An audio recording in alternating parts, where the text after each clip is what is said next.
quem vai vencer a competitividade, vai se dar bem, caminhar em passos largos para o futuro, é aquele que dominar a inteligência artificial, não pensar que vai substituir. As pessoas têm que entender que a inteligência artificial é um produto. Há uma pressão para que você compre esses produtos, há uma pressão para que você se sinta atrasado em relação a eles. Se você não coloca aquele lado humano, porque o leitor, ele quer sentir que aquele conteúdo teve o toque humano.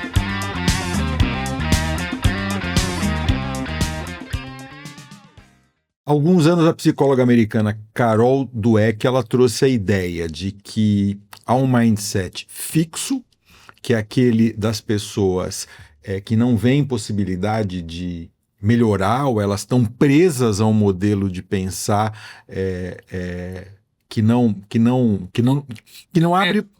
abre possibilidades, elas não enxergam possibilidades de crescimento, de melhoria. E há um mindset do crescimento, ela distinguiu essas duas características. E quem tem um mindset de crescimento, segundo o trabalho da psicóloga, é aquela pessoa que se adapta, que vê possibilidades, que ela vê a chance de desenvolver suas habilidades numa determinada matéria. E acho que nessa área de inteligência artificial, o mindset é fundamental, né? Eu sou Alexandre Seco, eu sou jornalista, eu estou aqui com o Alexandre Ateniense, meu xará, advogado, e está apresentando a iTech Legal, enfim, apresentando em termos. Ele está com esse empreendimento há algum tempo. O que ele está fazendo agora é apresentar os serviços da iTech Legal para ajudar escritórios e advogados a alavancar seus negócios, mas eles vão precisar de um mindset diferente. Com certeza. Né? E lembrando também que tudo isso que a gente está conversando está presente no livro O Advogado Exponencial. Tá certo. Aqui é uma palhinha que a gente está dando sobre o livro, que, enfim, que detalha toda essa história, toda essa conversa. A gente está aqui num programa de 8 episódios, curto, enfim, para que as pessoas ouçam até o fim e leiam depois até o fim. Vamos deixar todo mundo curioso, não podemos falar tudo aqui. É verdade. Bom, mindset é tudo. Mas eu acho que o que eu queria te convidar a contar é o seguinte: existem mindsets apropriados para... Existe um mindset para ser nadador, né? Eu não posso ter um mindset de ter medo de água fria. Enfim, eu preciso dominar isso agora. O que é um mindset para advogado encarar a inteligência artificial com sucesso e fazer desse limão uma limonada? Bom, a partir do momento que a gente assume que essa mudança da IA nada mais ou talvez desafie a mudança cultural da maneira como as pessoas trabalham, é importante a gente refletir sobre, no meu ponto de vista, quais são essas situações, esses talentos, essa situação essas habilidades que todo dia eu me preocupo com elas, porque eu vejo isso como uma parte que precisa ser mais bem tratada, sabe? Ela precisa ser mais bem agasalhada. Curiosidade é uma delas, não? É a base de tudo. Eu posso te dizer com toda sinceridade, se eu cheguei no ponto de estar no mercado oferecendo todo o meu conhecimento, que eu estudo diário em relação a isso, é muito porque eu sou bastante curioso. Então eu procuro estar sempre ligado nas principais fontes mundiais voltadas à inteligência artificial na área jurídica, para poder absorver muito conhecimento, filtrar, porque nem sempre o que está bom nos Estados Unidos é aplicável aqui ou na Europa. Então, para mim, esse é meu combustível, a curiosidade. Agora, a curiosidade não basta se não tiver filtro, né? Eu acho que... porque senão você vai ficar assoberbado de tanta informação que você não vai conseguir distinguir bem qual que é a fonte boa da fonte mais ou menos, ou da ruim. Porque tudo é informação. Eu acho que tem outro detalhe também, que é o seguinte: as pessoas têm que entender que a inteligência artificial é um produto. E há gigantes querendo te vender esse produto. Enfim, então há uma pressão para que você compre esses produtos, há uma pressão para que você se sinta atrasado em relação a eles. Ou necessitado e te coloque ali num ratinho, numa gaiola, né? Então, você falou em curiosidade, extraordinário, mas acho que você já me falou, e acho que o livro aborda essa questão, que é o pensamento crítico, né? Quando eu falo curiosidade, eu falo o seguinte: olha, De repente eu recebi uma notícia que lançaram uma plataforma que vai gerenciar meus e-mails melhor. Mas aí eu vou comprar uma licença, vou testar, vou analisar. De repente matei minha curiosidade e vi que isso não tem um impacto tão grande assim. Então, ao mesmo tempo, não passa do primeiro mês. Logo de cara já vou descartando. Tem outras que... Aliás, eu vou te fazer uma revelação aqui que está custando caro matar essa minha curiosidade, viu?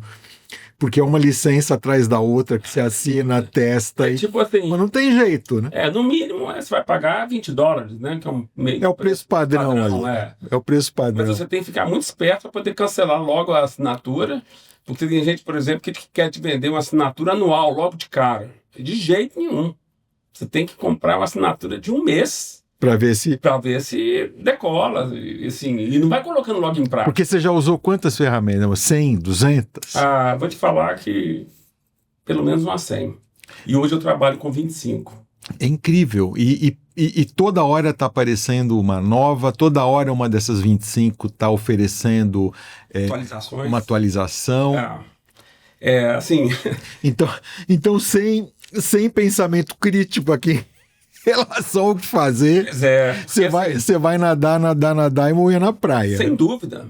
E não é só o pensamento crítico em relação à escolha da ferramenta realmente boa, que te dá as melhores soluções. Claro. É também um pensamento crítico em relação ao resultado de uma resposta que a IA te trouxe. Entendeu?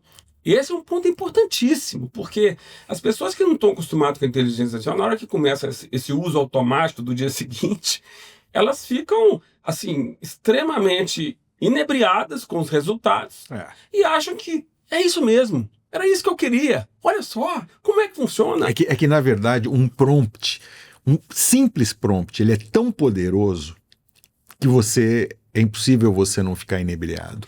Agora, o problema é que você para lá e não descobre que o paraíso está um pouco mais além, né? E pior do que isso, Seco, as pessoas queimam uma etapa que é indispensável, que é a etapa de ter um pensamento crítico para poder revisar essa resposta. Revisar. Entendeu? Eles esquecem que se não revisa, se você não coloca aquele lado humano, porque o leitor, ele quer sentir que aquele conteúdo teve o toque humano. Ele não quer sentir que aquela comunicação foi só hermeticamente resolvida pela inteligência artificial. É verdade. Então, tem muita gente que está pulando essa etapa. E aí, na hora que pula essa etapa, a conta chega, porque muitas vezes vem alucinação, vem interpretações muito rasas, entendeu? Então, o ser humano, o advogado, tem que estar sempre no centro do poder de decisão, porque é nesse momento que ele coloca a sua experiência em prática. Eu acho que ele não pode, e ele também precisa lembrar o seguinte, não dá para botar a culpa na IA, né? De forma alguma. Se você assinou, a responsabilidade é sua. Né? E outra, né? Muitas vezes a IA te responde qualquer coisa. Exato. Então, ela nunca vai te deixar sem resposta. Exato. Então, na hora que ela começa a colocar a resposta, você fala, espera aí, mas não, pela minha experiência de 30 e tantos anos na advocacia, não é por esse caminho, não. Isso aqui tá raso demais, eu sei melhorar esse conteúdo. Eu li na Folha hoje, aliás, que a equipe da OpenAI está tentando desenvolver uma forma de transformar o ChatGPT em uma plataforma mais humilde. Porque hoje ela é treinada para dar uma resposta. E muitas vezes qualquer uma. Não, e também muitas vezes elogiar demais quem está fazendo a pergunta. Então você cria ali uma tensão de amores. Uma empatia. E a dificuldade deles agora é fazer com que o ChatGPT chegue a um momento e fale, não sei. Enfim, vamos ver se eles vão chegar lá. Por que você fala em humildade? Olha, humildade nos tempos de IA na advocacia é um superpoder. Por que é um superpoder? Porque a gente conhece advogado desde sempre. E a gente sabe que existem juristas maravilhosos que conseguiram uma carreira super vitoriosa, mas que também têm uma certa dose de arrogância em termos de achar que já sabe de tudo. E sabe. No aspecto jurídico, sim. Mas se ele não estiver preparado para essa mudança, como gostei do dia que você usou um termo, de enxergar que existem placas tectônicas se movendo sobre os nossos pés... É a minha sensação.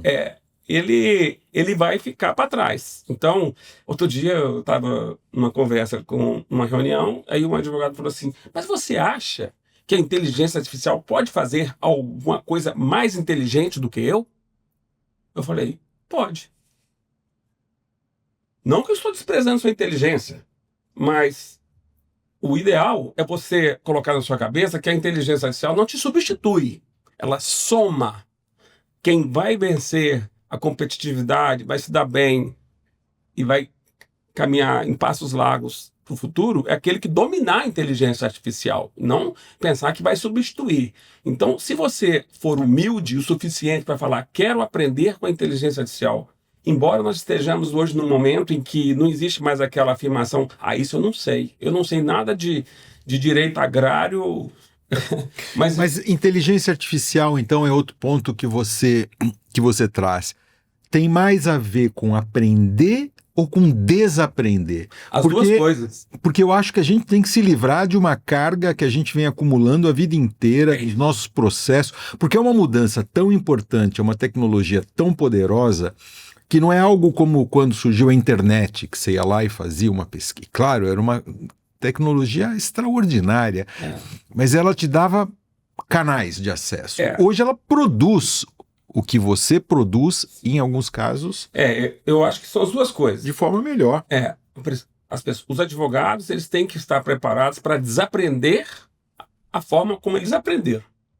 A inteligência artificial te desafia em relação a isso. Você está com a cabeça aberta para enfrentar uma nova forma de desenvolver um pensamento lógico, intelectual, para elaborar um parecer com o uso da inteligência artificial? Ou você fala assim, não, eu sou o cara, porque olha o que eu já construí na minha vida, e olha como é que eu sou respeitado, e eu não preciso disso, não. Basta o meu conhecimento jurídico. Não basta. O X da questão é somar. Agora, aprender, sim, porque a gente tem acesso a muito mais informação boa, confiável. Vou te confessar uma coisa, eu nunca estudei tanto na minha vida, na minha área do direito digital, por causa da inteligência artificial, porque eu sou curioso, fico querendo saber como é que foi a tendência numa decisão ontem, num assunto relevante nos Estados Unidos, que fala sobre proteção de dados, privacidade, eu já tenho esse resumo todo, já sei a posição de um ministro da Suprema Corte americana, e por aí vai. Isso era inatingível. Era inatingível, e agora tem outro detalhe que você traz, que é a questão da adaptabilidade, né? Porque eu trago um exemplo aqui, uma das grandes mudanças que a tecnologia trouxe para a nossa área foi o PJE. Enfim, permitiu que o advogado advogasse de todo lugar, enfim, vamos chamar de PJE aqui aquele momento em que a justiça passou a estar disponível online. A gente mudou do papel para a justiça online. Esse processo demorou 10 anos para se consolidar.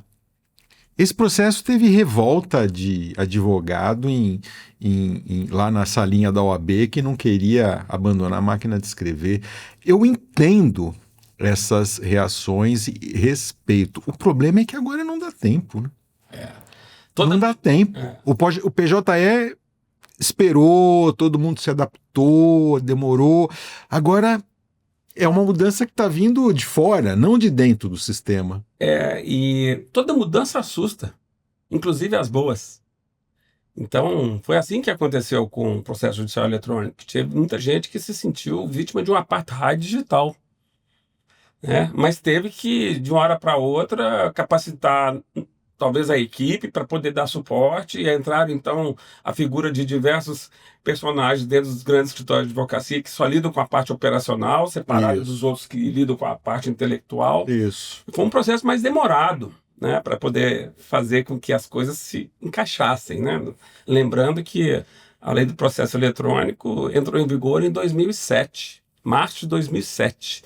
Então nós estamos caminhando aí para chegar quase a 20 quase 20 anos. E olha que curioso que, passados 20 anos, ainda hoje é uma certa novidade na cabeça de alguns escritórios a possibilidade de se pensar nacionais. estrategicamente para o business.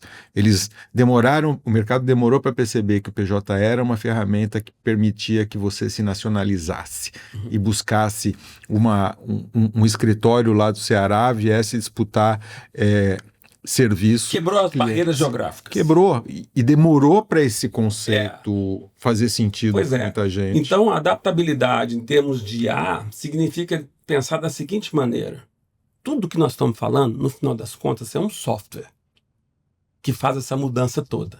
Software é sempre um produto inacabado. CNJ acabou de lançar o portal Justo.br, que é um outro capítulo do processo judicial eletrônico, onde você vai ter um hub, né, de microserviços, protocolo de peças, distribuição, pesquisa de jurisprudência, tudo centralizado num único portal. Isso vai mexer demais, porque vai dar muito mais usabilidade da informação do processo judicial eletrônico. Então, com a inteligência artificial, a adaptabilidade é a seguinte: nós estamos vendo uma revolução avassaladora, super rápido, com lançamentos do mercado, de um querendo competir melhor com o outro.